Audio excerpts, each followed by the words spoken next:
여러분, 금값이 또 한 번 휘청였습니다. 아니, 온스당 4,000달러라면서 축포를 터뜨린 게 엊그제 같은데 갑자기 3,960달러까지 훅 빠지는 걸 보면서 이거 뭔가 잘못됐다 싶으셨을 겁니다. 그런데 더 웃긴 건 뭔지 아세요? 골드만삭스니 HSBC니 하는 외국계 큰손들은 무조건 5,000달러 간다를 외치고 있습니다. 이게 도대체 어떻게 된 일일까요? 한쪽에선 폭락 신호라 하고 한쪽에선 지금이 기회라고 합니다. 오늘 이야기 단순한 금값 뉴스가 아닙니다. 세계 최대의 금 블랙홀인 중국이 던진 거대한 함정과 그 뒤에 숨겨진 진짜 큰 그림을 탈탈 털어드릴게요. 오늘 영상 끝까지 보시면 지금 내가 팔아야 할지 아니면 줍줍해야 할지 명확한 답을 얻어 가실 겁니다. 그럼 먼저 지금 도대체 무슨 일이 벌어지고 있는지부터 딱 세 줄로 요약해드릴게요. 첫째, 국제 금값은 여전히 온스당 4,000달러라는 어마어마한 선에서 잘 버티고 있었습니다. 둘째, 그런데 최근 싱가포르 시장에서 장중에 3,960달러까지 하락했다가 겨우 다시 올라오는 약간 아찔한 모습을 보였죠. 셋째, 이 출렁임의 범인으로 중국이 딱 지목됐습니다. 아니, 4,000달러가 3,960달러 된 게 뭐 그리 대수냐 하실 수도 있는데 이 바닥에선 다릅니다. 이 완벽해 보이던 금값 상승세에 미세한 균열이 생긴 거고요. 시장은 지금 이 균열이 댐을 무너뜨릴 것인가? 이걸 두고 발칵 뒤집힌 겁니다. 그럼 중국이 뭘 어쨌길래 이 난리일까요? 중국 정부가 갑자기 금거래 관련 세금 제도를 확 바꿔버렸습니다. 복잡한 건 빼고 핵심만 말씀드리면 상하이 금거래소 같은 데서 금을 사다가 소매로 파는 업체들 있죠? 이 업체들이 돌려받던 세금을 기존 13%에서 6%로 확 줄여버렸어요. 이게 왜 중요할까요? 여러분, 중국은 전 세계 금을 싹쓸이하는 최대 큰손입니다. 이 큰손의 지갑 사정이 팍팍해질 수도 있다는 신호가 나온 거예요. 이건 우리 같은 개인 투자자들에게도 엄청난 파급력을 가질 수밖에 없는 거죠. 자, 그럼 중국이 세액공제를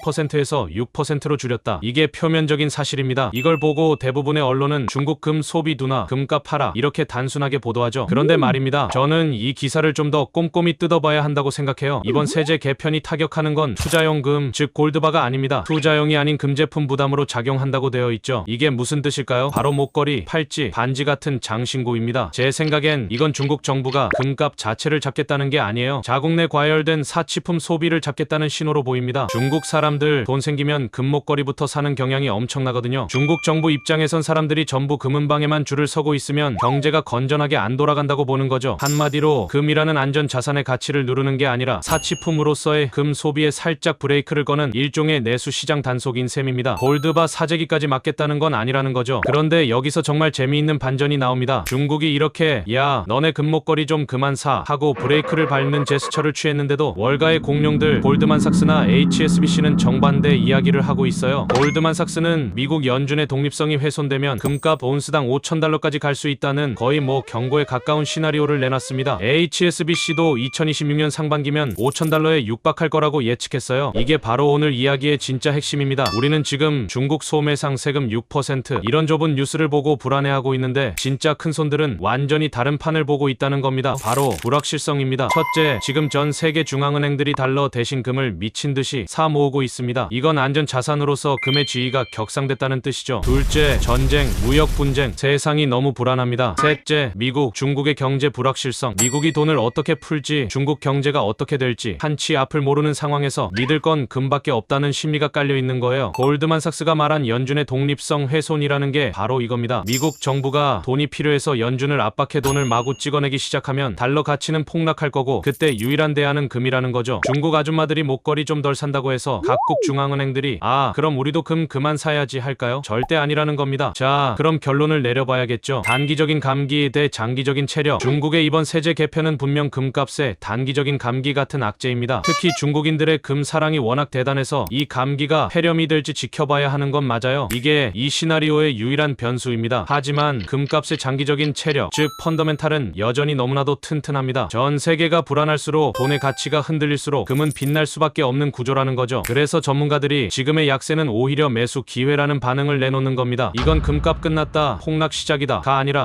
내가 믿고 있던 튼튼한 우량주가 잠깐 흔들리네, 이럴 때 담아야지 하는 심리와 정확히 같다는 거죠. 결국 우리가 기억해야 할 건 이것 하나입니다. 지금의 이 작은 조정, 이 중국발 가짜 뉴스에 가까운 소음을 보고 공포에 질려 팔아치울 것인가, 아니면 이 조정이 진짜 5,000달러라는 큰 파도가 오기 전에 마지막 숨고르기라고 보고 기회로 삼을 것인가. 물론 금값이 5,000달러로 가는 길이 순탄치만은 않을 겁니다. 앞으로 중국의 실제 금 수요 데이터가 어떻게 나오는지, 그리고 항상 우리 뒤통수를 쳤던 미국의 금리나 달러의 흐름이 어떻게 될지는 계속해서 날카롭게 지켜봐야겠죠. 여러분은 어떻게 생각하시나요? 지금의 이 작은 하락, 여러분에게는 탈출해야 할 위기로 보이시나요? 아니면 더 담아야 할 기회로 보이시나요? 댓글로 여러분의 날카로운 의견을 남겨주시기 바랍니다.